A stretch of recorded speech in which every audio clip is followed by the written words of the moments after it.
Halo teman-teman semua, selamat datang kembali di video edukasi tentang NPD yang selanjutnya. Kali ini saya akan membantu teman-teman untuk meyakinkan tentang konsep hal yang masih membuat sebagian besar orang ragu-ragu ya, ibaratnya kayak masih bimbang, masih bingung untuk mengambil keputusan langkah besar benar-benar untuk maju ke depan dan move on, seperti itu. Pertanyaannya sederhana, emang beneran dia itu beneran NPD? Gimana cara kita yakin bahwa memang benar dia itu NPD? Nah, poin pertama, kalau kalian sampai di video ini, artinya kalian pasti sudah merasa membutuhkan informasi. Pasti kalian benar-benar merasa something yang di luar apa yang kalian alami biasanya. Soalnya dari pengalaman saya, kalau kita lagi down atau lagi sedih pun, kita nggak sampai berpikir sejauh itu untuk googling atau untuk cari di YouTube ya tentang mantan kita, perilakunya seperti itu. Tapi dalam case ini, kalau misalkan kalian benar-benar udah sampai di video ini, artinya kalian memang butuh tahu tentang hal ini, karena kebingungan itu adalah awal dari abuse ya. Kunci utama ada 2 poin, itu nomor 1 logika yang kuat, dan yang kedua harus mengurangi atau menghilangkan emotional thinking. Nah, ini istilah baru.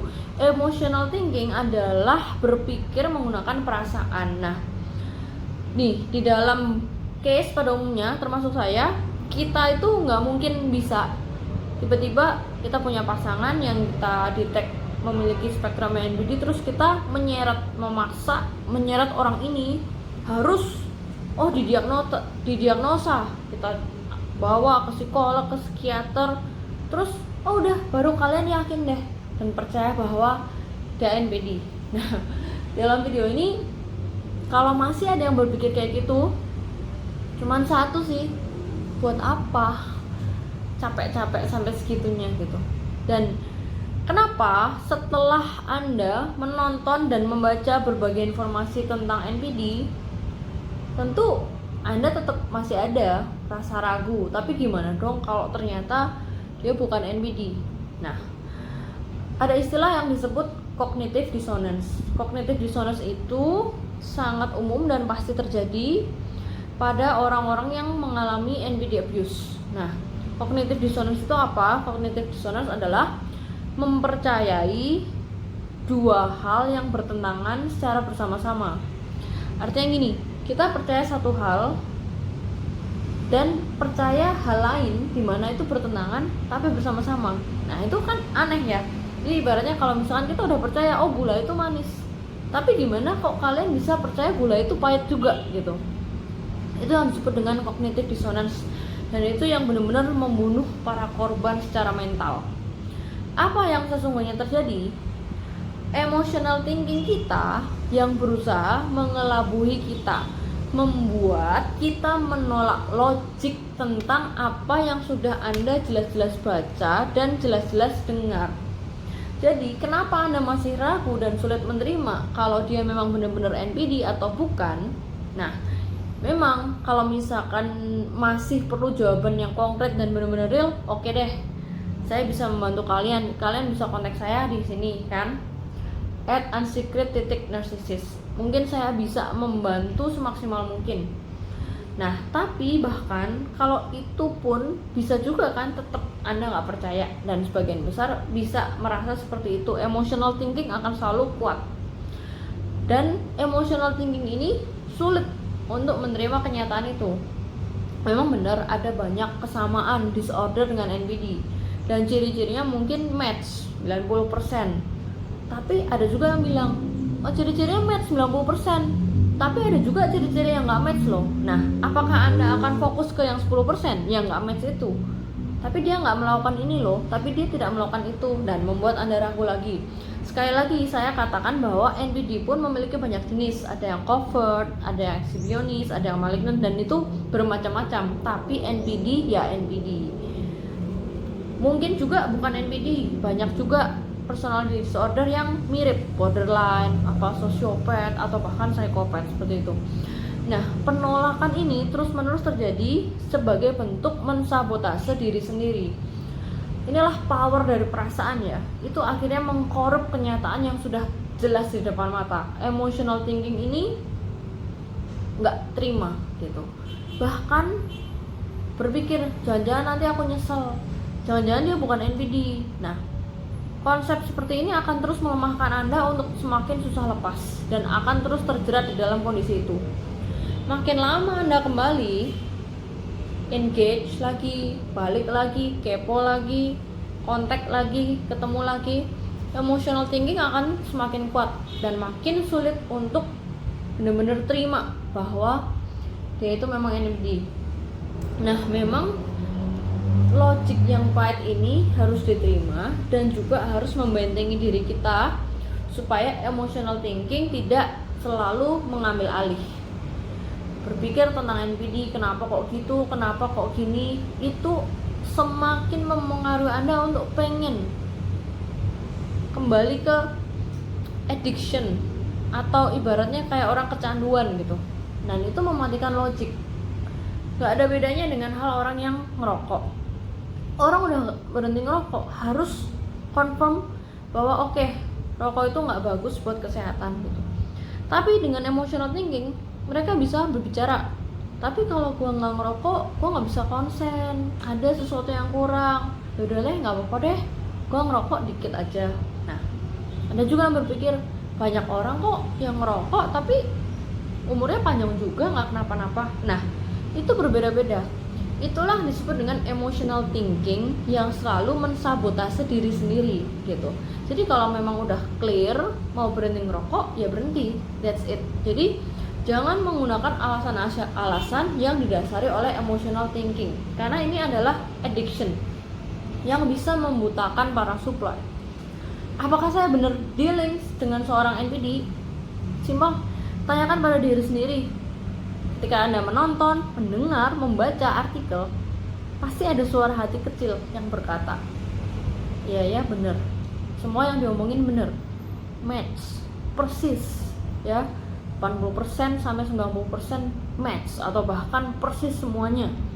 Bahkan ada yang sudah membaca dan baru mengalaminya minggu depan, ada yang mengalami lagi next month atau 3 hari lagi. Nah, suara hati kecil yang berkata itu biasanya benar. Jadi jangan disabotase dengan yang namanya emotional thinking. Logika, bukti, pengalaman itu yang kuat, sedangkan yang melemahkan adalah penolakan, yaitu emotional thinking. Bicara dengan diri Anda sendiri. Artinya kalau misalkan memang Anda percaya seperti itu, move on, no contact. Analoginya seperti ini. Kita percaya bahwa semua orang pasti melakukan suatu hal yang ibaratnya bisa juga berbuat yang negatif. Tapi orang normal pada dasarnya baik, sesekali saja berbuat negatif. Ibaratnya putih kadang-kadang hitam.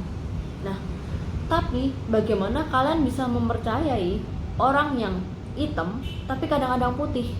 Tapi emotional thinking kalian selalu berpatok pada putih yang hanya titik-titik itu, padahal sisanya hitam semua.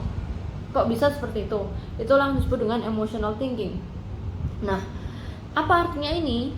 Nah, selalu kita berpikir ke depan, apakah mungkin kita bisa sukses nih dengan menjalani hubungan dengan orang yang kayak gini? Mereka nggak bisa berubah. Mereka akan selalu membuat Anda merasa kecil, merasa Anda tidak berharga. Power and control itu harus dan harus. Analogi yang sederhana lagi, ibaratnya ada seekor singa. Kalian tahu singa itu pemangsa, predator, dan ganas. Oke. Kemudian saya berkata kepada Anda, itu bukan singa, itu adalah kelinci yang besar. Terus kalian melihat, oh ini singa, bener ini singa, bukan kelinci. Nah, emotional thinking Anda berkata, oke, coba deh aku deket. Oke, deketin, ya. Terus kemudian kalian berpikir, oh ini singa, ya oke, saya setuju itu singa. Kemudian saya berkata, tapi singa ini nggak memangsa, jinak, bahkan udah dikasih ibaratnya pelatihan deh supaya dia itu nurut sama manusia seperti itu.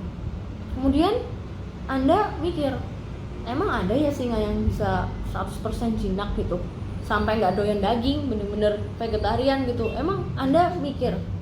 Nah oke. Kemudian kalian mulai percaya, emotional thinking. Kalian elus, oh ya nggak ganas, mainin ekornya nggak ganas, elus-elus perutnya nggak ganas.